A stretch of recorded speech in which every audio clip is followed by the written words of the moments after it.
हम लोगों ने ये भी कह रखा है, यहां जितने भी ऐसे मंदिर होंगे, चाहे वह रजक समाज से जुड़ा हुआ हो, पासी समाज से जुड़ा हुआ हो, या वाल्मीकि समुदाय से जुड़ा हुआ हो, या जिस भी समुदाय का कोई देव मंदिर यहां पर बने हैं, इन सब ने एक नई प्रेरणा दी है, इन संतों ने प्रेरणा दी है।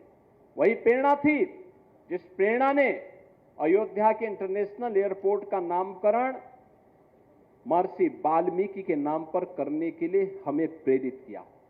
याद करिए, पहला एयरपोर्ट है जो महर्षि वाल्मीकि जी के नाम पर है, और अभी इंटरनेशनल। आज से 8 वर्ष पहले कोई कल्पना करता था कि अयोध्या देश के अंदर एयर कनेक्टिविटी के साथ जुड़ेगा, वायु सेवा के साथ जुड़ेगा? एक कल्पना थी। हजारों वर्ष पहले भगवान राम पुष्पक विमान से आए होंगे, लेकिन हजारों वर्षों में, अन्य दिनों में छोड़ दीजिए, कम से कम आजादी के बाद ये 75 वर्ष तो आपको प्राप्त हुए थे ना। देश के अंदर अनेक सरकारें बनी होंगी, इन सरकारों ने क्या किया था?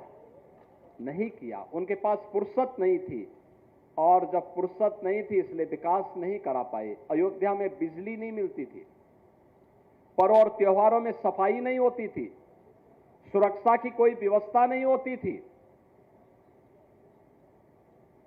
एयर कनेक्टिविटी की बात तो दूर, रेलवे की भी सिंगल लाइन थी, और ट्रेन कभी एक ट्रेन आती थी। बस की कनेक्टिविटी बहुत कम थी। अयोध्या आने का मतलब लोग पूछते थे कि अयोध्या कहां है, कैसे जाना है। और आज देश को और दुनिया को अयोध्या का पता पूछने की आवश्यकता नहीं होती है। देश की भी और दुनिया की सबकी निगाहें अयोध्या की तरफ लगती हैं। हर व्यक्ति के पास फुर्सत होता है, अयोध्या धाम का दर्शन करना चाहता है, अयोध्या के मंदिरों का दर्शन करना चाहता है। और इसीलिए तो अयोध्या सूर्य वंश की राजधानी ही नहीं थी, भगवान राम की राजधानी ही नहीं थी, बल्कि भगवान राम की जन्मभूमि होने के साथ साथ देश की पहली सोलर सिटी के रूप में भी आज देश के अंदर अपनी एक नई पहचान बना रहा है।